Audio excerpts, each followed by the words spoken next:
Hello, my name is Lydia Lauder and I'm the National Director. Bonjour, je suis Lydia Lauder, je suis la directrice des programmes et politiques publiques. Je vous remercie de vous être joint à nous pour cette séance sur apprendre à mieux défendre ses droits. Alors, avant de commencer, je vais vous indiquer que vous pouvez poser des questions pendant la présentation dans le volet QR et à la fin, nous répondrons au maximum de questions possibles. Vous aurez également la possibilité pendant la période de questions-réponses de poser des questions directement. Et sinon, vous pouvez toujours envoyer vos questions à kidneyprogram@kidney.ca. Nous ne pouvons pas offrir d'aide et de conseils de santé. Alors, si vous avez des questions à ce niveau, parlez à votre personnel soignant. Alors, je laisse la parole à Tyler. Merci beaucoup. Je suis Tyler Murphy. Je suis travailleuse sociale en néphrologie à l'Etobicoke General. Aujourd'hui, je serai accompagnée de quelques conférenciers extraordinaires, c'est-à-dire, et même une patiente, soignante, une infirmière praticienne et un néphrologue. Notre première intervenante sera la patiente partenaire Élise. Bienvenue à vous. Merci beaucoup de m'avoir invité. D'abord, j'aimerais reconnaître que je suis sur le territoire ancestral de Coquitlam avec les Squamish et Nasquamish. Je vais vous expliquer un peu ce qu'il y en est de moi. On m'a diagnostiqué une maladie polycystique des reins. Il s'agit d'un problème où un kyste se développe dans vos reins qui fait en sorte que le rein grossit et perd ses fonctions. Nous avons beaucoup de problèmes de santé rénale dans la famille. Mon grand-père est décédé en 1992 après avoir été pendant environ 20 ans en dialyse rénale. Mon père a eu une greffe en 2001. Et il a été très chanceux, il n'a jamais eu à faire de dialyse. Il a reçu un rein d'un de ses collègues de travail qui a généreusement décidé de lui donner. Et mon oncle a eu une greffe en 2012, je crois, après avoir fait quelques mois de dialyse. Et c'était également une situation assez unique où il a participé au programme d'échange des pairs. Donc, sa femme a donné un rein à une autre personne et mon oncle a pu recevoir un rein d'un inconnu. Donc, comme vous pouvez le voir, ça fait un bon bout de temps que ça court dans ma famille et maintenant, mon cousin et moi font partie de la nouvelle génération de patients. Comme je l'ai dit, cette maladie polycystique est héritée. Donc, si moi ou mon cousin avons des enfants, ils risquent d'avoir cette maladie polycystique. Ça va bien maintenant parce que grâce aux tests génétiques, j'en ai fait lorsque j'étais hospitalisée à Vancouver. Comme c'est un test qui est maintenant relativement bien disponible, il est possible de le faire. D'un côté personnel, ça fait depuis 2010 que je suis en dialyse. J'ai décidé que c'était trop compliqué depuis quelques années de travailler beaucoup et de gérer mon problème rénal. Donc, j'ai décidé de retourner à l'école et de faire une formation en psychologie et j'espère que éventuellement ça m'aidera à gérer mes défis. J'ai un chien que vous verrez peut-être bientôt, qui me force à prendre des marches avec lui tous les jours. Lorsqu'on m'a approché pour participer à ce panel, j'ai contacté ma famille pour voir quel était leur point de vue et pour entendre leur expérience. Même s'ils ont tous eu leur moment de frustration,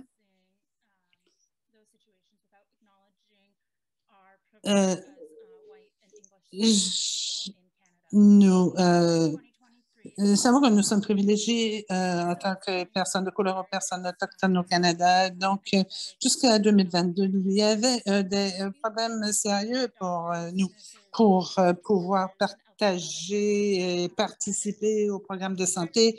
Les soignants, vous force à vous demander comment vous êtes touchés par le racisme systémique dans votre pratique. C'est important parce que cela joue un rôle sur la façon dont les gens de couleur et les Autochtones sont touchés dans les soins de santé. Je suis blanche, je ne suis pas autochtone, donc je ne peux pas parler de mon expérience personnelle, mais je veux utiliser la plateforme que j'ai aujourd'hui pour qu'on puisse en discuter, surtout comme la maladie rénale est un des problèmes des plus importants pour les Autochtones au Canada. Alors, moi, j'ai eu des problèmes avec beaucoup de médecins, surtout à l'urgence. Parce qu'à cause de ma maladie, j'ai souvent des calculs rénaux et des infections rénales. Souvent, je me souviens une situation particulière où j'ai un médecin qui ignorait carrément ma douleur. J'étais dans le début de la vingtaine et j'avais des douleurs atroces dans la région des reins. Je savais que ça avait à voir avec ma maladie polykystique et je suis allée à l'urgence. Le premier médecin que j'ai vu à l'urgence m'a demandé si j'avais pris quelque chose pour la douleur, Tylenol ou autre. Alors, depuis le tout début de mon diagnostic, on m'a toujours dit qu'il fallait éviter l'ibuprofène parce que ça affecte la fonction rénale et le médecin ne reconnaissait même pas ça. Lorsque je lui ai dit que je n'en avais pas pris parce que ça ne réglait pas le problème, il a levé les yeux et ne s'est pas occupé du reste. Il s'est adressé à moi de façon assez dérogatoire. Et il a essayé de me dire qu'on ne pouvait pas sentir ses reins. Alors, quand j'ai essayé de lui expliquer que j'avais déjà eu cette douleur auparavant et que j'avais une maladie polykystique et que j'avais des reins élargis ou plus gros que normal, il m'a dit, eh bien, on pourrait faire une échographie si vous voulez. Mais en fait, il ne s'occupait pas vraiment de ce que je disais. Finalement, il m'a retourné dans la salle d'attente et moi, j'étais en douleur atroce et il m'a ignoré. Après quelques heures, finalement, on m'a fait une échographie et je suis retournée en salle d'attente. Et après l'échographie, il m'a rappelé et m'a dit, je pense que oui, tes reins sont pas mal gros et m'a finalement donné de la morphine en intraveineuse. Il ne s'est jamais excusé, jamais reconnu que j'avais raison et que j'avais non seulement une infection rénale importante, mais que j'avais deux calculs rénaux importants. Donc, on m'a demandé de donner certains conseils quant à la façon dont les gens puissent mieux militer pour leurs droits. Et pour moi, ce qui est le plus important, c'est d'apprendre à connaître votre corps et de lui faire confiance. Votre corps va vous parler et vous devriez faire confiance à ça. Je sais, la première fois que j'ai eu une infection urinaire, je vais travailler de près avec mon équipe médicale. J'avais des antibiotiques à la pharmacie en cas d'une infection rénale ou d'une cystite. J'ai appris quand c'était le temps pour moi d'aller à l'urgence. Je connais maintenant les signes, les symptômes. J'ai une très belle relation avec mon équipe médicale. Je sais également dans quels hôpitaux je peux aller. J'ai un hôpital tout près de chez moi, Ridge, mais il est beaucoup plus petit. Il s'agit d'un hôpital communautaire et il n'y a pas toujours un néphrologue de service avec qui je puisse discuter. Donc, dans ce cas-là, s'il est tard le soir ou pendant le week-end, je vais aller dans un autre hôpital qui est un peu plus loin, mais je sais que les soins seront mieux. Ma famille m'a parlé les membres de ma famille m'ont parlé de leur expérience personnelle. Mon père, et je pense qu'il regarde maintenant ce que je suis en train de dire, mon père s'est rappelé d'un moment particulier où c'est juste après sa greffe Et il y avait un médecin qui visitait du Japon. Malheureusement, il parlait très mal anglais, donc ça a été une belle barrière linguistique. Mon père en a parlé à son médecin traitant et ils ont trouvé une solution. À l'époque, la Fondation du Rhin du Canada n'avait pas toutes les installations qu'ils ont maintenant. Ils n'avaient pas les installations nécessaires pour accueillir quelqu'un qui devait avoir une greffe rénale. Malheureusement, tout au long du processus, nous n'avons pas pu profiter de ça parce que cette option n'existait pas et on était dans un appartement où il y avait des trous un peu partout. Et si vous avez reçu une greffe, vous savez que ce n'est pas terrible quand vous commencez votre médication pour votre immunosuppression. Mon père a aussi défendu mes droits lorsque, dans le temps, il fallait rester à Vancouver, proche de l'hôpital Saint-Paul, pour 3 mois. Et lui a défendu ses droits pour lui-même. Et il n'a seulement eu besoin de rester à Vancouver pour 5 semaines environ, ce qui était rare à ce moment-là. Nous, on était à Victoria. Pour ceux qui ne connaissent pas, on est environ à 2 heures de là, en auto et avec la traverse. Alors, mon frère et moi j'avais 11 ans lorsque la greffe et mon frère a eu environ 9 ans. Alors, on est encore assez jeunes. Et on était séparés de mes parents. Désolé, je lis un commentaire pendant ce temps-là. Alors, c'est essentiel que vous sachiez ce que vous voulez et d'avoir les bonnes conversations avec votre équipe médicale. Je crois vraiment que la majorité des équipes médicales veulent votre bien, mais malheureusement, comme nous le savons, le système médical au Canada est en crise à cause de la COVID et tous les problèmes qui ont suivi. Alors, c'est important de défendre vos intérêts et d'être reconnu. Ce qui est important pour vous, vous devez le savoir et avancer avec cela. Mon autre conseil, et ça, c'est quelque chose que moi, je n'ai pas bien fait. Bon, ça part sur l'idée que les gens qui vous suivent sur votre cheminement, ainsi que les médecins, bon, il faut avoir vos propres documents médicaux pour être capable de comprendre ce qui se passe, que ce soit pour vos médicaments ou ces choses-là. Ayez cette information-là avec vous. C'est très aidant. Comme ça, vous pouvez avoir des conversations avec les gens de votre équipe. Je pense que c'était tout ce que j'avais à dire.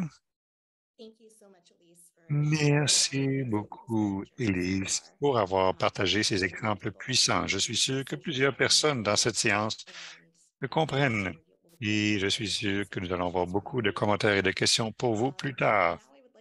Bon, maintenant, je représente les représentants des soignants et des donateurs vivants.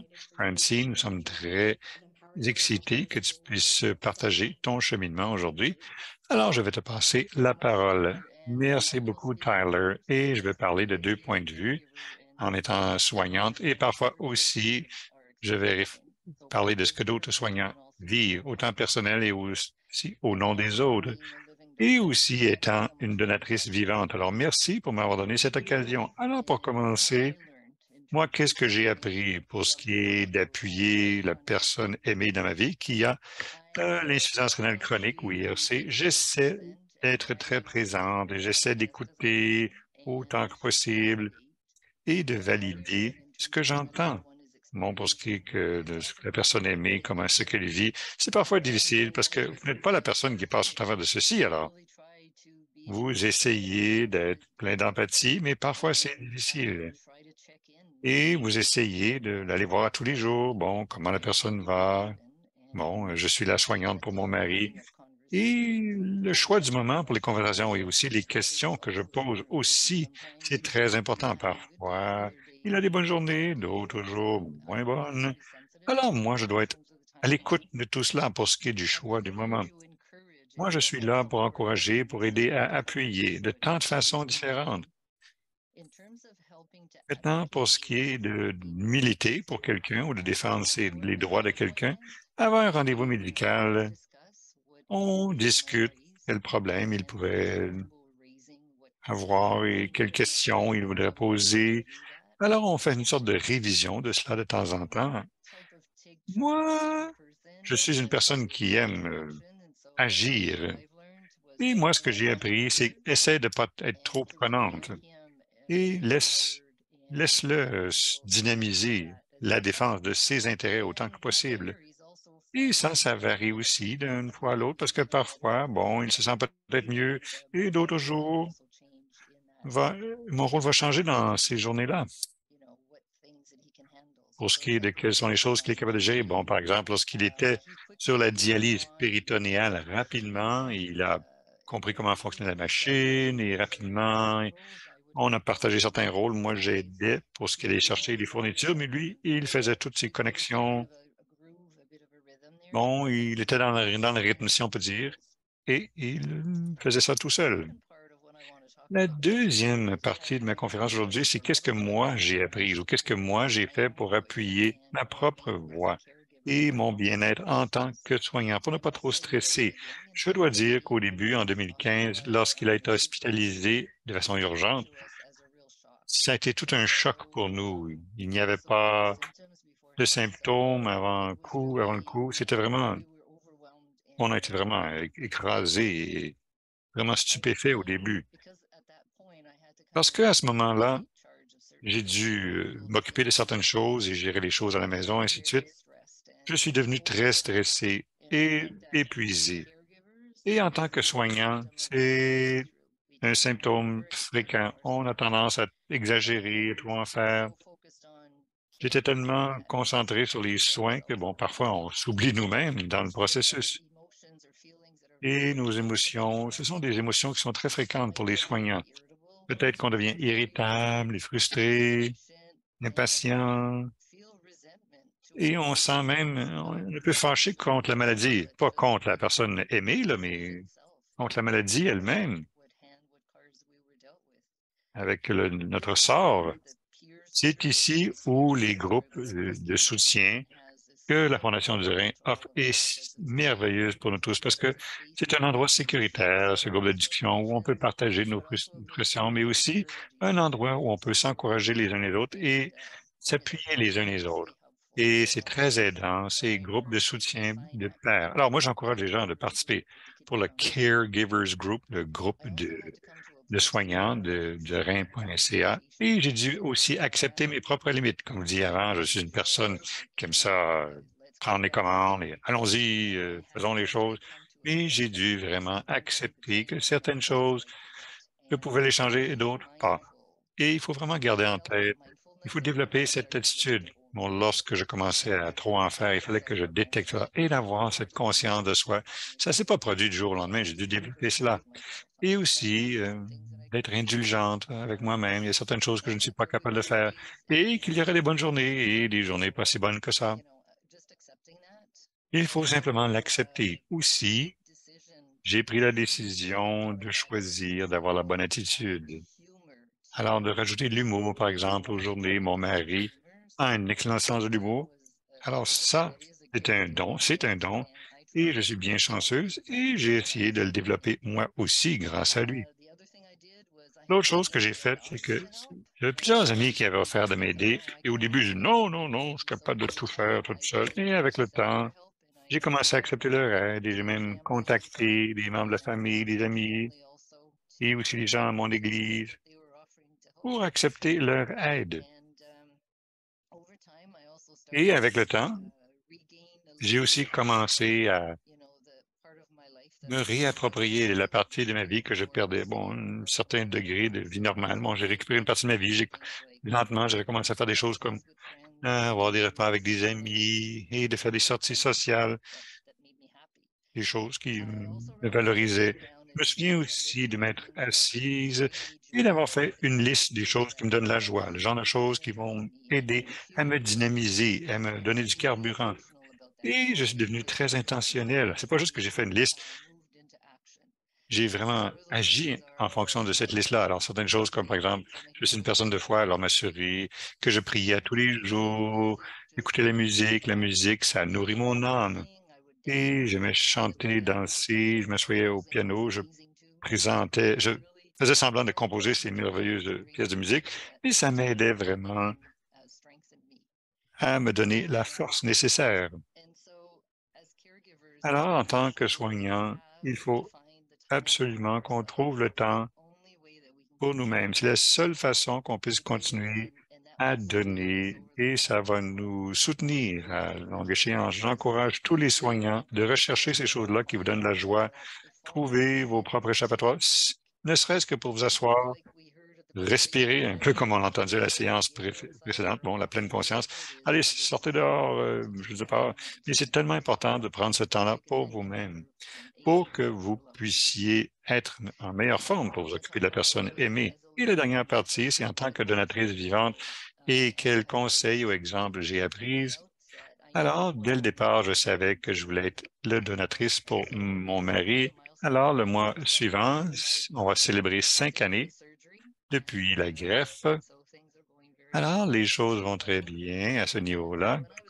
Alors, lorsque je passais au des processus, bon, j'avais été ma permission pour être donatrice. J'ai contacté une amie et je lui ai demandé toutes sortes de questions. On a eu plusieurs conversations. Alors, je me suis vraiment appuyé sur ses conseils et une fois de plus, j'encourage les donateurs potentiels qui écoutent ceci de contacter la Fondation du Rein et peut-être ils pourront vous donner une connexion avec quelqu'un et cette personne-là va pouvoir vous aider, vous réassurer et répondre à toutes vos questions. Aussi, durant le processus de test, je défendais mes propres intérêts parce que j'ai un problème de saignement. Et ça, c'était une condition pour moi de la chirurgie, là. Ils doivent prendre ceci au sérieux. Alors, ils l'ont fait. Ils m'ont donné des agents pour aider la coagulation au moment de la chirurgie. Ils m'ont vraiment réassuré que je serais correct.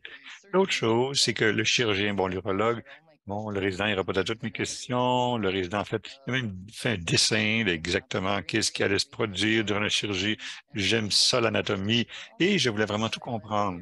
Alors, j'avais confiance, j'ai été réassuré euh, devant cette opération.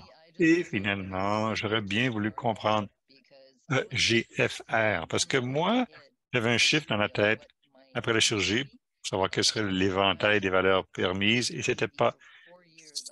Alors, pendant 4 ans, j'étais toujours déçu lorsque je faisais mes formules sanguines. Et finalement, un néphrologue a expliqué les chiffres avant, les chiffres après. Alors, je sais que je suis dans le bon éventail de valeurs, mais j'aurais bien voulu comprendre ça. Et beaucoup de gratitude pour l'équipe médicale au l'hôpital d'Ottawa et durant tout le processus et même après la chirurgie et aussi la Fondation du Rein. Ils m'ont beaucoup aidé avec tous les différents programmes. Et je vais aussi dire qu'il y a un groupe pour les greffés et les donateurs. Ils se réunissent tous les mois. Je vous encourage à vous inscrire. C'est très, très, très bénéfique. Et finalement, je pense que c'est tout pour aujourd'hui. Alors, merci à tous. Merci beaucoup, Francine, pour votre merveilleuse histoire qui parle de l'importance de la défense de ses propres intérêts. Et félicitations pour votre anniversaire de 5 ans qui s'en vient. Alors, c'est maintenant mon tour. Je vais parler de mon rôle en tant que travailleur social du Rhin et comment je peux vous aider, vous ou d'autres patients, avec votre propre défense de vos intérêts et aussi à propos de l'autogestion de vos soins. Alors, comme on l'a mentionné, je travaille social à Etobicoke, au William Holzer Health System à Etobicoke, en Ontario. Pour ceux qui ne connaissaient pas la région, je travaille avec des gens qui viennent dans notre clinique du Rhin, bon, qui ne sont pas sur la dialyse. Ils ont l'insuffisance rénale chronique. Ils viennent voir une équipe multidisciplinaire sur le site Et je travaille aussi avec des patients sur l'hémodialyse, la dialyse péritonéale. Alors, sur notre site Web, on travaille avec toutes les sortes de patients. Et dans d'autres endroits, il y a peut-être un travail social séparé pour chacune des cliniques. Mais je voulais juste expliquer comment ça fonctionne pour nous. Personnellement, aussi, j'ai un membre de la famille qui a l'IRC, l'insuffisance rénale chronique, et qui a eu son diagnostic depuis que j'étais une petite enfant. Ça fait beaucoup plus longtemps que ce que je veux admettre ici, là, mais en tout cas. Alors, j'ai vu comment une personne, ont sa capacité de gérer ses soins, de se défendre ses propres intérêts, peut mener à des résultats positifs et une expérience plus positive en passant à travers ce cheminement de santé. On a parlé de la défense de ses intérêts et Francine et les autres. Mais en tout cas, l'autogestion des soins a une des composantes qui est la défense de ses intérêts. Les deux ont rapport. Par exemple, la communication, les activités d'auto-soins, respecter ses médicaments et les traitements et d'être un partenaire dans les soins. En tant que travailleur social du rein, j'ai pu guider mes patients avec tous ces différents aspects de l'autogestion et je vais donner des exemples de comment j'ai pu le faire et comment d'autres travailleuses sociales peuvent vous aider aussi. D'abord, je veux dire que une grande partie de la recherche a été faite dans cette région et on a montré qu'une personne, sa capacité de défendre ses propres intérêts et sa capacité de gérer ses soins a beaucoup d'effets positifs, incluant moins de visites à l'hôpital. Et plus un patient a confiance en sa capacité de défendre ses intérêts et leur capacité de gérer leur santé, meilleure va être leur santé. Pour certains patients, c'est plus facile de passer au travers de ce cheminement. Ils sont à l'aise de poser des questions. Ils comprennent quels sont les buts de l'équipe de soins. Certains patients sont capables de s'occuper de leur bien-être physique et mental aussi et sont capables aussi de défendre leurs intérêts. Toutefois, certains patients ne sont pas comme ça, n'ont pas cette confiance. Peut-être que vous vous sentez écrasé, vous ne savez pas où commencer, peut-être que vous dites à cause du mot soi-même que vous devez tout faire ça tout seul, mais heureusement, ce n'est pas le cas, c'est pas tout seul. C'est ici où la travailleuse sociale comme moi peut vous aider. Si vous vous débattez avec l'idée de comment défendre ses intérêts et comment gérer sa santé. Récemment, il y a un nouveau patient qui est arrivé à notre clinique du rein qui m'a demandé qu'est-ce que je peux faire pour m'assurer que je sois bien? Qu'est-ce que moi je peux faire pour m'assurer que cette situation va être aussi positive que possible? Et si je dois commencer la dialyse plus tard, qu'est-ce que je peux faire pour m'assurer que je suis mentalement prêt? Et j'ai été vraiment époustouflé par cette réaction. Parce que souvent, les nouveaux patients sont tellement écrasés. Parfois, on ne pense pas à l'avenir. Et bon, elle prenait la responsabilité. Elle se rendait compte qu'il y avait des choses qu'elle pouvait faire. Il y avait de l'information dont elle avait besoin pour être à l'aise et elle serait plus à l'aise si elle prévoyait l'avenir. Alors, je lui ai dit que c'était une excellente première étape et en communiquant ces choses à moi, on a pu avoir des conversations à propos des différents scénarios. Qu'arrive-t-il si ceci se passe comme ça? Ou mettons qu'elle était trop malade pour travailler, mettons qu'elle avait besoin de l'appui dans l'avenir.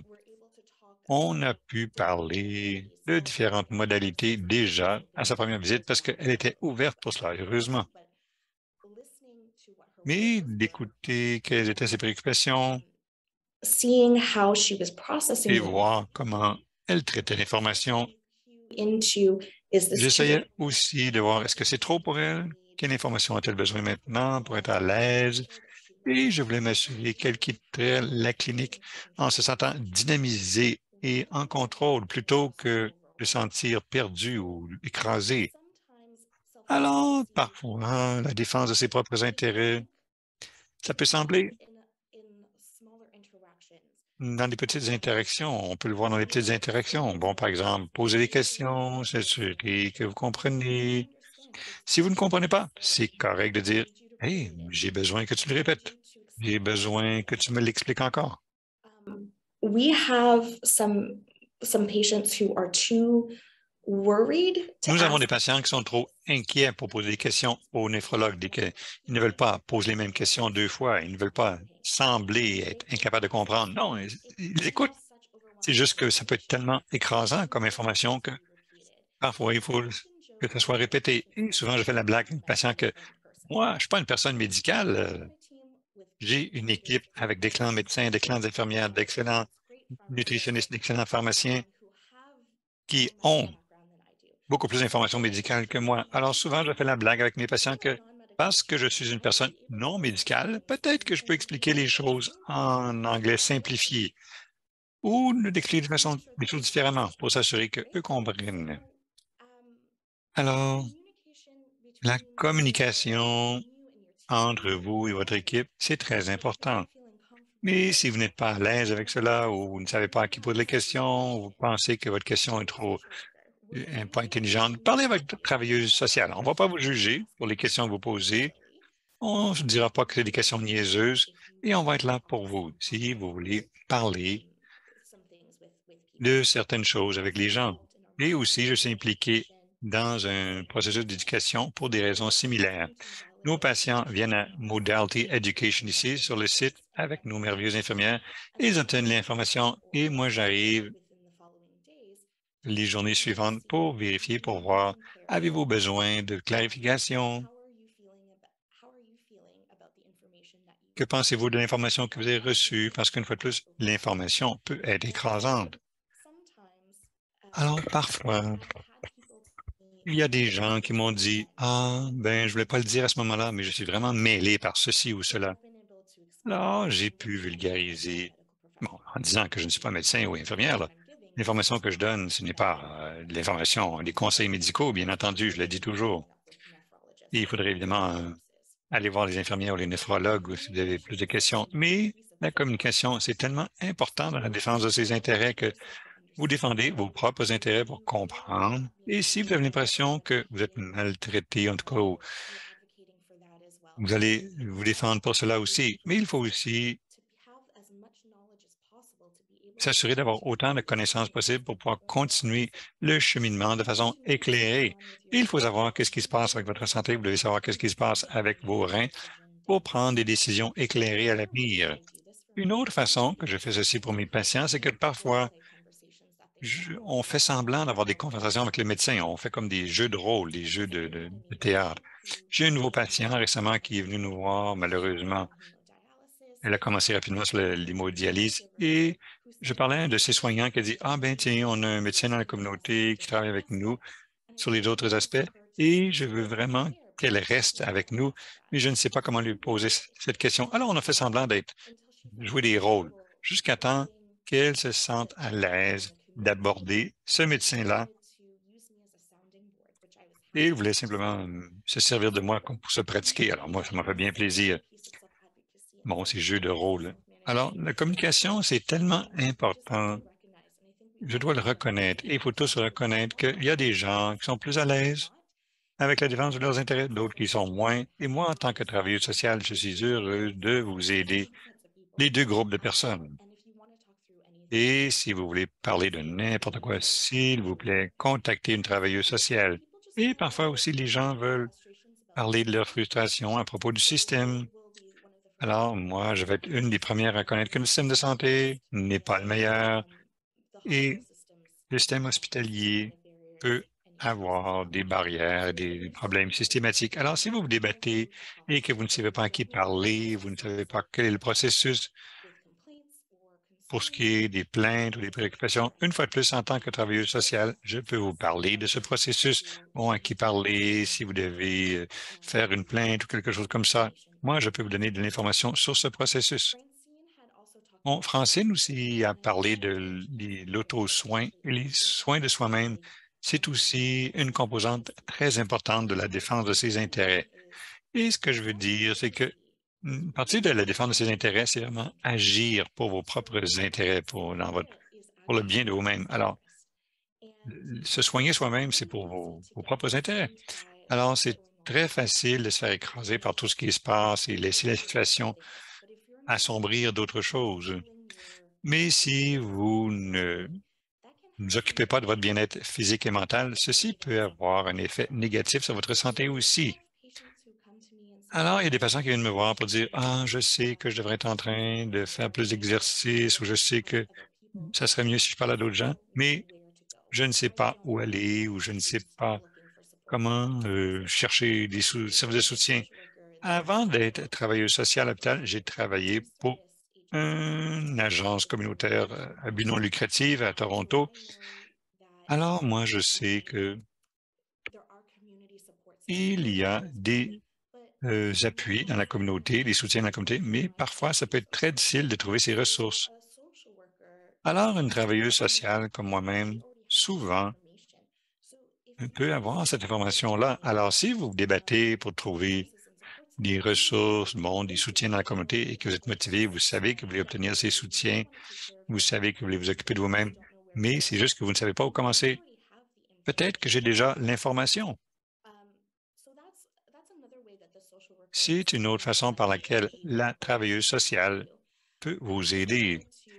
Aussi, je voulais vous dire qu'il y a certains programmes spécifiquement conçus pour l'autogestion des soins et pour enseigner aux patients à propos de la défense de leurs propres droits.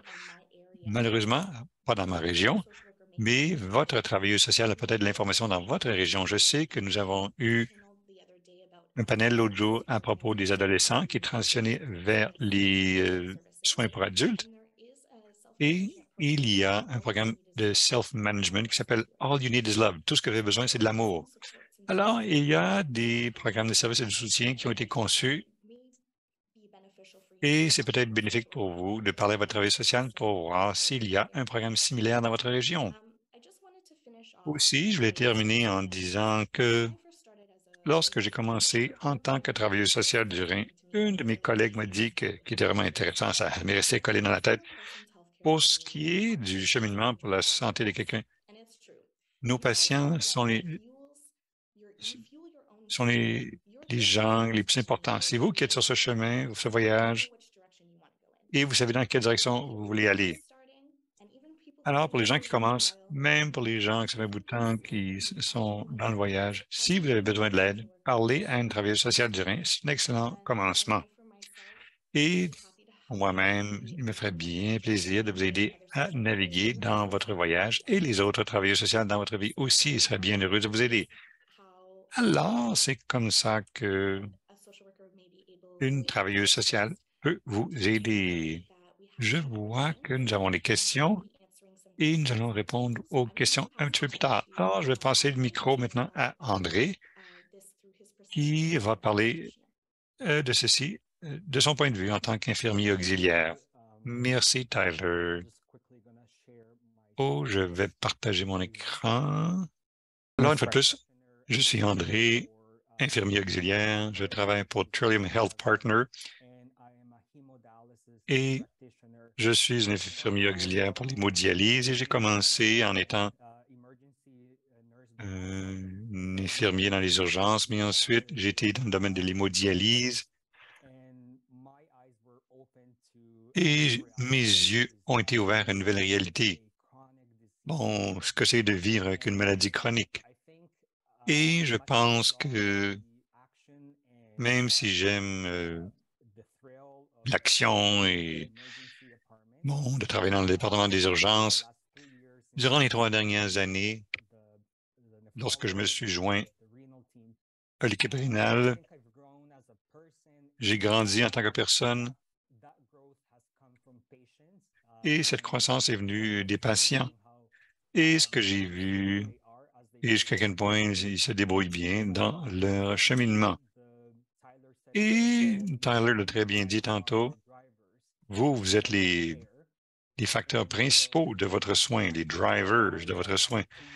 Et après 2 ans en tant qu'infirmier praticien, je voulais en faire plus. Alors, j'ai été chercher ma maîtrise et maintenant, je suis infirmier praticien et ça m'a mis dans une position très privilégiée où je peux faire le pont entre, si on peut dire, le néphrologue et le reste de l'équipe multidisciplinaire. Et je peux bâtir des relations avec des patients et je peux les connaître très bien. Et soyons honnêtes, les soins donnés par le néphrologue, le temps d'un néphrologue est limité à cause de notre système de santé et de la façon dont il fonctionne. Donc, je suis là, moi, pour donner des soins, d'être capable de pousser un peu plus loin le niveau de soins. Donc, je vous dirais, profitez des autres membres de l'équipe de soins. Je pense que les patients, dès le départ, ont une idée. Peut-être que les médecins, néphrologues, les infirmiers, infirmières et peut-être les travailleurs sociaux font certaines choses, mais il y a toute une équipe qui travaille pour assurer des soins pour vous. Donc, je vous dirais, profitez-en. Profitez des autres membres, que ce soit un pharmacien rénal, que ce soit une diététicienne, que ce soit un travailleur social. Si vous êtes hospitalisé ou si vous êtes sur un programme où il y a des infirmières praticiennes, posez-leur des questions. Je pensez à la défense des intérêts des patients et comment je peux aider mes patients à militer pour leurs intérêts. Et la première chose qui me vient à l'esprit, c'est la connaissance. La connaissance, c'est le pouvoir et j'aime partager ce pouvoir, donc je partage la connaissance. C'est intéressant parce que ce que j'ai remarqué, c'est que les patients qui ont les meilleurs résultats, quand ils commencent en dialyse, et je vais parler surtout de dialyse parce que c'est mon domaine de spécialité, ceux qui réussissent le mieux, c'est ceux qui en connaissent le plus, qui savent à quoi servent les soins, quoi faire. Donc, je vais d'abord vous parler de 4 points. Le premier point dont je vais vous parler, c'est la prise de décision centrée sur le patient. Et ça, c'est un plan de soins ou un modèle de soins que nous, en tant que donneurs de soins, utilisons pour faciliter les soins pour vous, pour tout patient.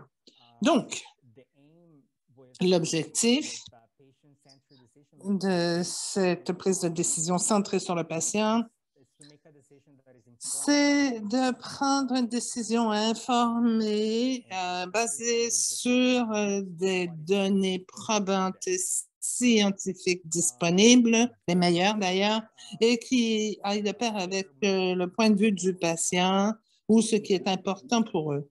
Donc, c'est un modèle de soins. Nous avons toujours ça à l'esprit quand nous pensons prendre une décision en collaboration.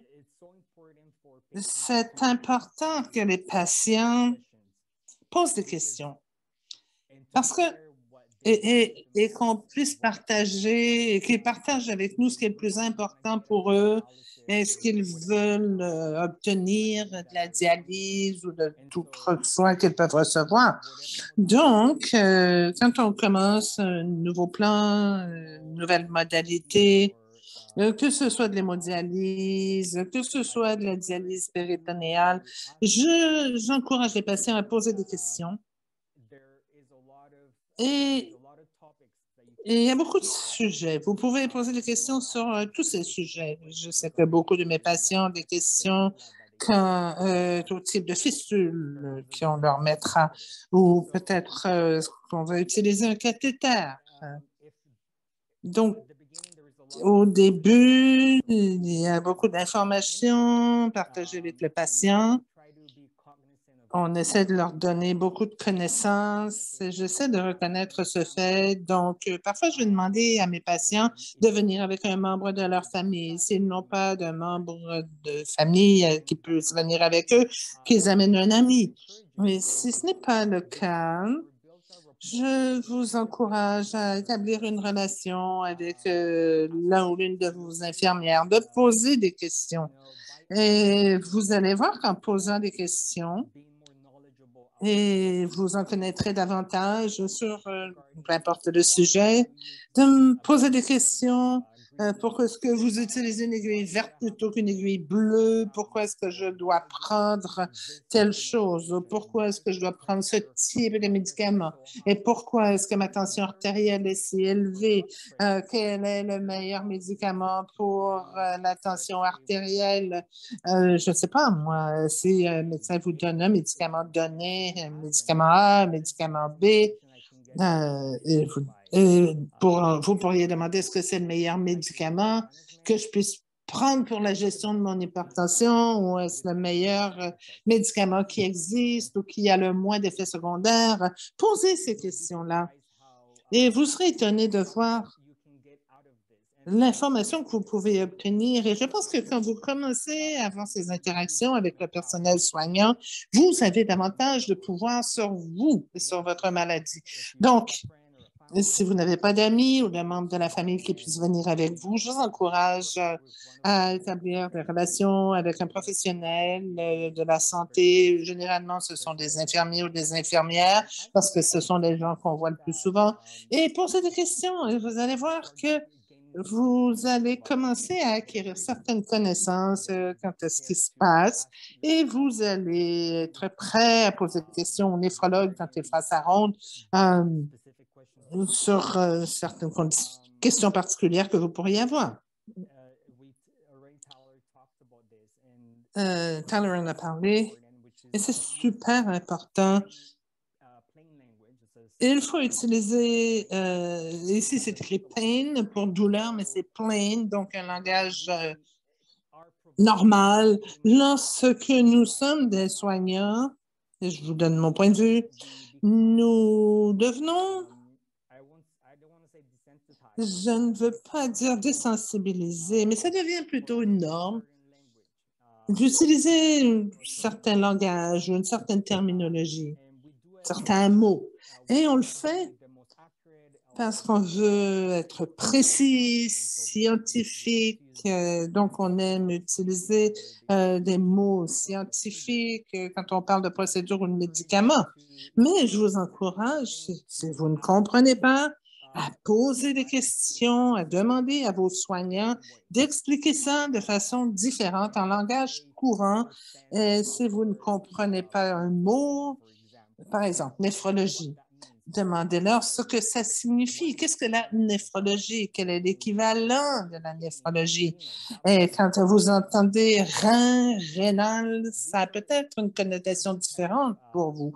Donc, ce sont le genre de questions et je pense que cet outil de demander à vos soignants d'être clairs, concis, de parler de façon à ce que vous puissiez les comprendre, ce sera un outil qui vous donnera davantage d'autonomie.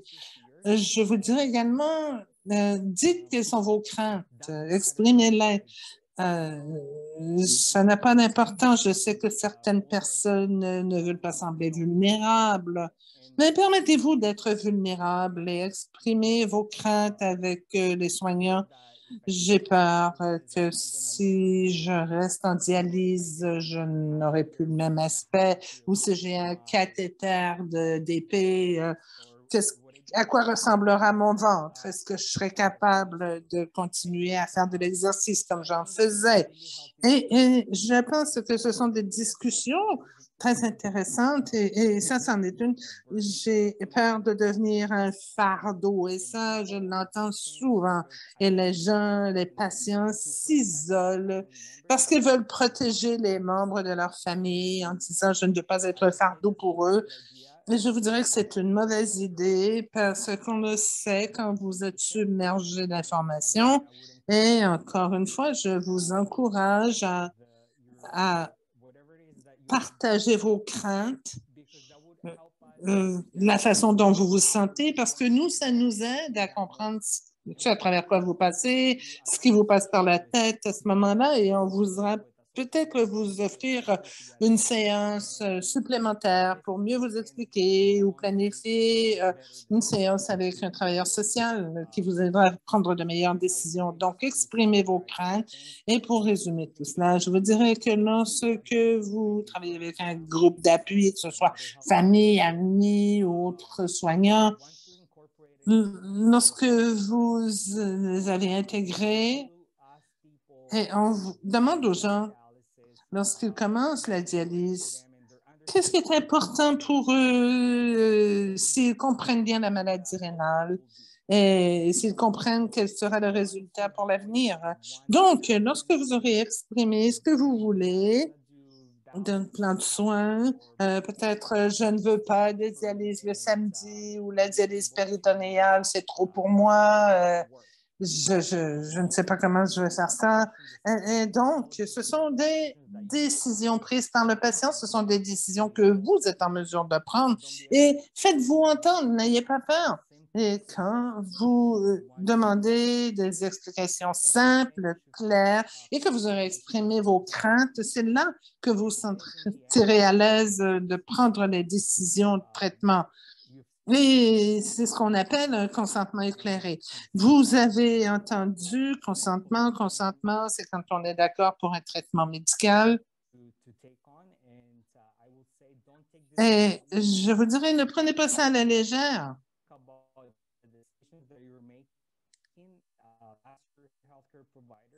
Si vous n'êtes pas sûr, demandez à un soignant. Et vous serez en contrôle, davantage en contrôle. Alors, c'est tout ce que j'avais à dire. Merci beaucoup, André, pour toute cette information. Et maintenant, nous allons donner la parole au Dr. Brent Forsley. Très bien. Merci beaucoup, Tyler. Je veux simplement dire que j'ai bien aimé entendre les commentaires de tout le monde. Et j'ai bien aimé entendre les expériences, les conseils donnés. Donc, je suis reconnaissant d'être ici et qu'on m'a donné la chance de participer également. Donc, je vais partager mon écran rapidement. Donc, je veux simplement vous dire que je suis très heureux d'être ici. Je veux remercier Teresa. C'est une personne incroyable qui m'a invité à participer.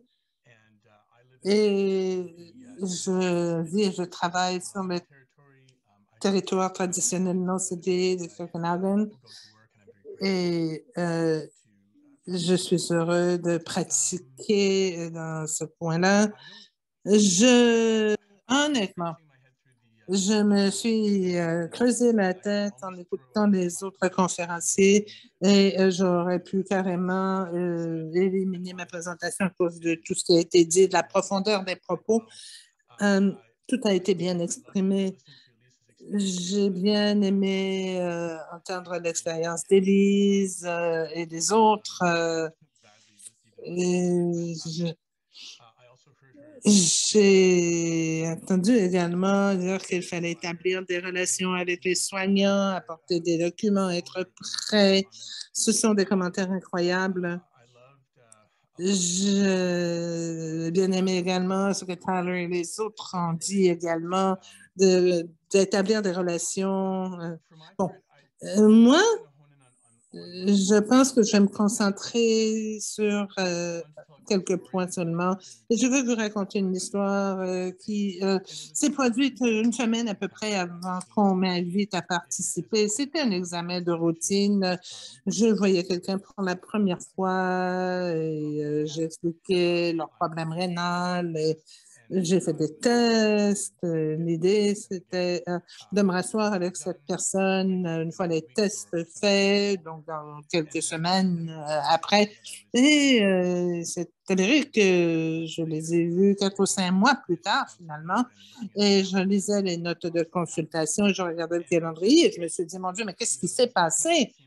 Donc, ça n'a pas l'air d'être épouvantable, mais pour moi, je me sens mal quand ça se passe comme ça. Et je pense que si j'avais quelque chose à ajouter à la discussion, ce serait de demander les notes de consultation. Quand vous voyez un médecin, il y aura toujours des notes de consultation qui iront au médecin de famille. Et je pense que c'est une bonne idée de mettre la main sur ces notes de consultation pour un certain nombre de raisons que je vais essayer de vous expliquer. D'abord,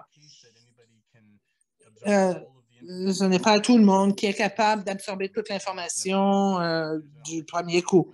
Mais si vous avez la chance de lire, bon, voici ce que le médecin a regardé, voici ce qu'il pense, voici la prochaine étape, ça va vous aider à vous préparer pour le prochain rendez-vous, préparer vos questions. J'aime ça quand les gens arrivent avec des questions écrites. Ce n'est pas quelque chose qui m'agace. Je sais que le temps que je passe avec quelqu'un à répondre à ces questions est un temps de grande valeur. Donc, moi, je me sens tout à fait à l'aise. C'est le cas de la plupart des médecins d'ailleurs. Donc, avoir les notes de consultation vous permet de bien vous préparer. Dans le cas que je vais vous décrire, je crois que les notes de consultation, c'est quelque chose qui vous permet de mieux comprendre, de débloquer vos choses mentalement. Le temps passe. Si vous saviez que l'idée, c'est de vous faire passer à une tomodensitométrie, de vous revoir quelques semaines plus tard, eh bien, ça va vous donner la chance de rappeler au bureau et de dire, « Hey, je veux simplement vérifier si le département de radiologie a changé le rendez-vous en tomodensitométrie ou quelque chose comme ça. » Donc, il y a beaucoup de choses qui peuvent changer dans un plan. Il y a des choses qui peuvent aller de travers. Donc, si vous savez à quoi vous attendre, vous saurez que les choses ne vont pas comme elles devraient aller et ça vous permet de corriger. Moi, j'aimerais bien que quelqu'un revienne au bureau et dire « Hey, je ne sais pas ce qu'on a perdu, je ne sais pas ce qu'on a oublié. Pouvez-vous jeter un coup d'œil là-dessus pour moi? » Bon, établir des relations, ça, on en a déjà parlé clairement. Mais poser des questions, dites que vous ne comprenez pas, n'ayez pas peur de ça. Je crois. Et surtout quand on parle de discussions profondes, par exemple, sur des points importants comme d'arrêter la dialyse ou des choses importantes comme ça, les gens peuvent être émotifs, peuvent être renfermés sur eux-mêmes dans un état de choc, même s'ils n'en sont pas conscients. Et dans ces cas-là, rien ne va rentrer si on essaie de vous expliquer quelque chose. Alors, c'est tout à fait correct de dire, pouvez-vous me réexpliquer? Et ça peut se produire à certaines reprises au fil du temps. Donc, si vous bâtissez une relation avec vos soignants, avec toute l'équipe rénale, vous allez vous apercevoir que les gens veulent vous prendre là où vous êtes et vous aider à progresser. Et l'autre, c'est de vous surveiller vous-même. Dans la plupart des maladies rénales, une fois que le diagnostic est fait, il y a une période où vous essayez simplement de préserver la fonction rénale que vous avez, surveiller votre taux de sucre, votre diabète, ce genre de choses. Vous pouvez contrôler beaucoup de choses personnellement et vous pouvez appeler et demander de l'aide. Si vous avez des notes de consultation et vous voyez que la tension artérielle devrait être à un certain niveau et que vous n'y êtes pas, ou que votre taux de sucre devrait être à un certain niveau et n'y est pas, vous pouvez appeler la clinique du rein et dire voilà où je devrais être et voilà où j'en suis. Est-ce qu'on peut faire quelque chose? Mais prochaine consultation va dans 2 mois. Donc, idéalement, la note de consultation vous permettra d'avoir ces informations. Donc, c'est un outil pour vous. Je sais que beaucoup de notes de consultation ne sont pas nécessairement faciles à comprendre dans un langage simple et clair pour vous, mais lorsque je fais mes notes de consultation, j'essaie toujours de les faire dans un langage qui soit accessible et je les donne aux gens règle générale, dans mon bureau, si je renvoie quelqu'un à la maison quand il a été hospitalisé ou quelque chose du genre. Donc, essayez d'avoir les notes de consultation. Et à part ça, je suis d'accord avec tout ce qui a déjà été dit par tous les autres participants et je pense que c'est vraiment génial. Merci. Merci beaucoup. Et merci à tous nos conférenciers aujourd'hui pour toute l'information fournie. Donc, nous avons certaines questions. Nous allons prendre le temps d'y répondre. Donc, la première. My family member has just Ma been première question, c'est un membre de ma famille qui vient d'être diagnostiqué de maladie rénale sans aucun préavis, a été hospitalisée en urgence. Elle a passé 10 jours à l'hôpital, sortie de l'hôpital il y a environ une semaine. Elle a besoin de dialyse et d'une greffe. Que devrions-nous faire? Que devrions-nous demander à ce moment-ci? Qu'est-ce qu'on pourrait demander qu'on n'a pas idée de demander? Oui, j'ai vu cette question et j'ai commencé à prendre des notes. Je vais faire ça rapidement. Je ne sais pas où vous êtes situé, mais dans toutes les provinces, et je sais qu'en Colombie-Britannique, il y a des programmes de soins rénaux. Alors, je vous dirais, allez dans un programme, il y aura un néphrologue, un travailleur social, une diététicienne. Et bon, il y a des ressources, mais ça dépend toujours de l'endroit où vous êtes au Canada. Donc, certaines questions que je poserais, si je ne sais pas ce qu'est le GFR, si vous ne connaissez pas comment on contrôle votre fonction rénale, demandez à ce qu'on vous l'explique. Demandez une définition de sorte que vous sachiez de quoi il s'agit. Demandez quel est votre GFR et toute l'information qui tourne autour de ça. S'il y a d'autres questions comme le diabète, la tension artérielle, chaque patient est différent, donc chaque patient aura différentes choses qu'ils devront surveiller en fonction de leur test sanguin. Bon, si vous êtes en dialyse, vous devez le contrôler. Un niveau de liquide absorbé, par exemple. Mais je vous encourage à boire beaucoup d'eau. Ça aide avec la plupart des maladies rénales. Mais ce qui est différent avec la maladie rénale, c'est que chaque patient a des besoins individuels très spécifiques. Moi, je dois faire attention à mon potassium parce que parfois j'ai des pointes et je dois surveiller ça. Et je dois également surveiller ce que je prends en sodium. Alors, tout cela va être évalué par votre équipe médicale en fonction de vos besoins particuliers. Pour ce qui est de la maladie polycystique, on nous demande d'éviter les sports de contact. Donc, demandez à votre équipe, y a-t-il des activités qu'on vous encourage à faire ou à ne pas faire? Moi, j'aime bien faire des marches avec mon chien. Au cours des 3 dernières années, ma santé a été épouvantable. Là, ça va mieux, je suis plus active. Je travaille avec un entraîneur personnel. Donc, j'essaie de trouver des activités qui sont bonnes pour la santé et il faut également que vous connaissiez celles que vous devez éviter. Dr. Frizzelli a mentionné d'aller à votre rendez-vous avec quelqu'un. Donc, si vous avez un ami, un conjoint, un mari, une femme,